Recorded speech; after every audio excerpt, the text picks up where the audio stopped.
Kita akan menurunkan kapas tembak pada hari hanya atau kapas tembak yang akan kita ikuti lomba. Kita mulai dari kebiasaan kita merawat kapas tembak.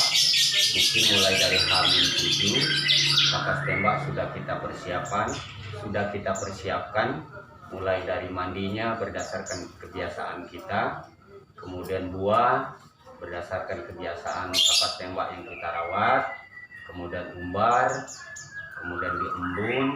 Nah, sampailah kita pada hari H yang akan kita ikuti sebuah perlombaan pada event kapas tembak.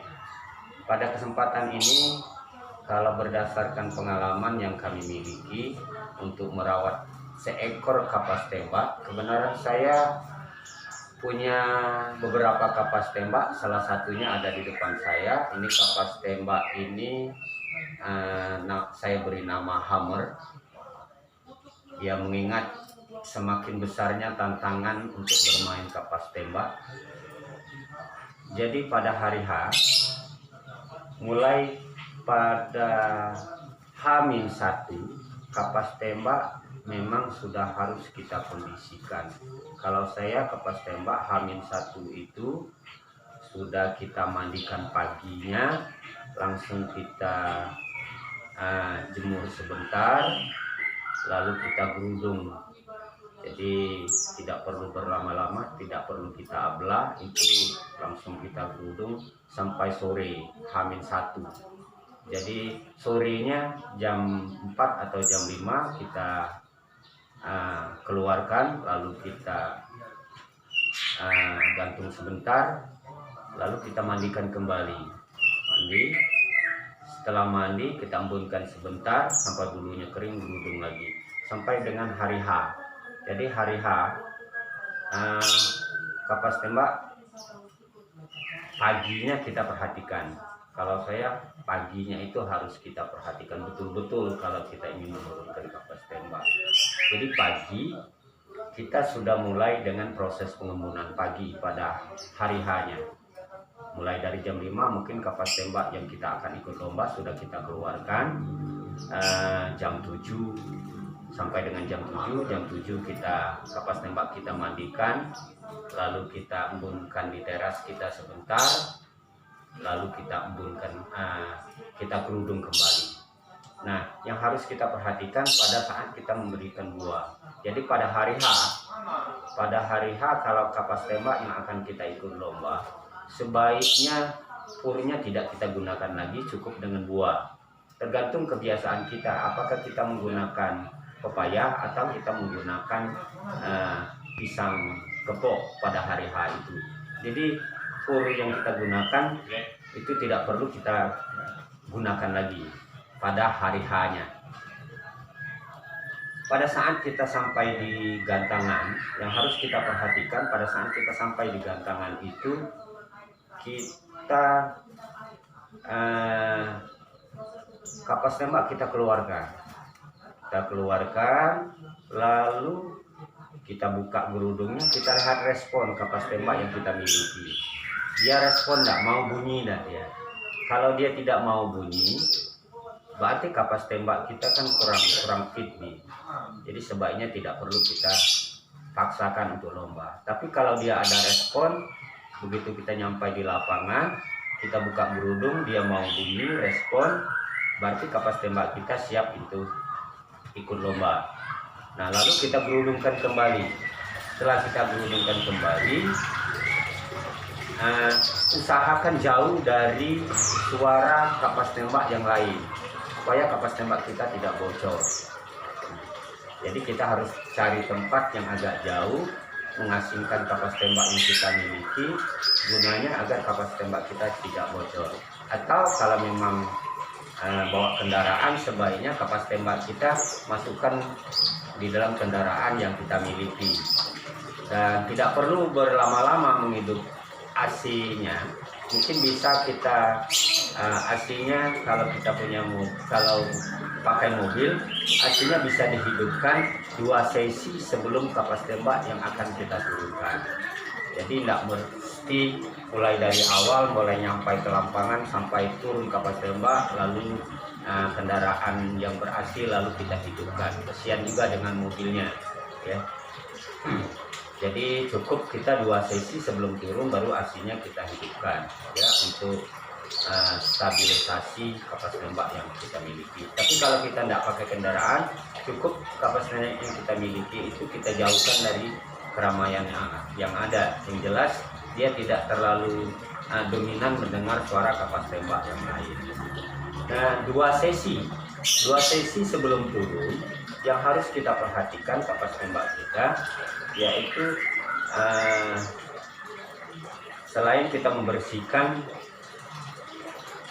kandang yang ada, karpetnya kita bersihkan, kemudian tangkringannya kita basahkan sebelum kita naik. Tangkringan kita basahkan sedikit, kita semprot. Lalu dada kapas tembak, kalau bisa jangan sayapnya yang kita basah, cukup dadanya. Jadi dada kapas tembak itu kita semprot tipis sebelum kita turun. Itu satu sesi atau 2 sesi sebelum kita menaikkan ke dada. Jadi itu saja yang harus kita perhatikan saat kita ingin menurunkan kapas tembak kita. Jadi yang perlu kita perhatikan itu.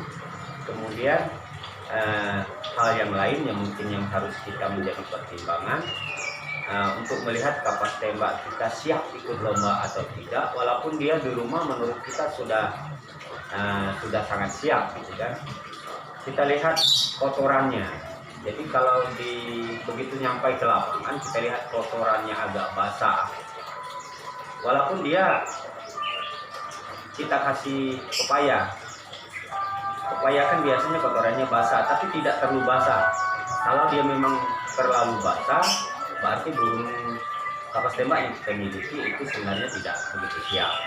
Nah, ini beberapa tips yang harus kita perhatikan saat kita mengikuti lomba. Yang lain yang harus kita perhatikan, biasanya kita ikut lomba, setelah settingan lomba yang kita sudah ikuti, ternyata burung kapas tembak kita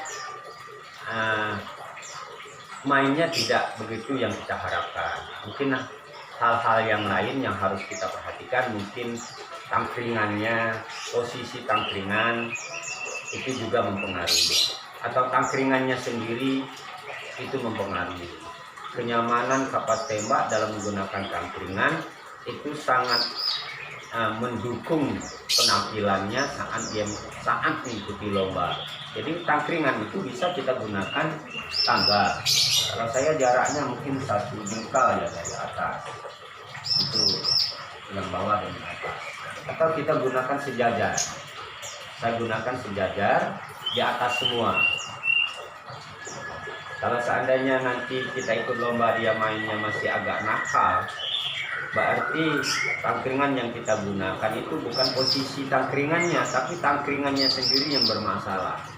Kita set ulang tangkringannya, kita cari apakah dia maunya tangkringannya yang jati semua, atau kita gunakan kayu asam. Jadi kita nanti tinggal, makanya sebelum kita ikut lomba, saya anjurkan sebaiknya burung kita memang di track 1 minggu atau rajin-rajin di track. Guna kita nge-track itu ya bukan kita senang ikut melihat dia ngipas, itu bukan. Agar kita tahu tangkringan yang mana, yang seperti apa, posisinya bagaimana, sehingga kapas tembak yang kita miliki mainnya itu sesuai dengan harapan kita masing-masing. Percayalah, main kapas tembak ini burung jujur. Jadi kita tidak perlu khawatir kalau mengikuti event, karena kita sudah tahu kapas tembak yang juara itu minimal mainnya tidak begitu nakal, isiannya jelas, volumenya juga jelas, ya. Jadi sehingga kita tidak terlalu khawatir kalau kita ikut lomba atau perlombaan Kicau-Mania, khususnya pada burung kapas tembak, karena burungnya jelas, mainnya jelas. Jadi kita tidak terlalu tidak perlu kita begitu khawatir. Kita percayakan kalau memang penampilan burung kita memang bagus, insya Allah hasilnya juga akan bagus. Jadi itu kata lover yang saya hormati dan yang saya cintai. Terima kasih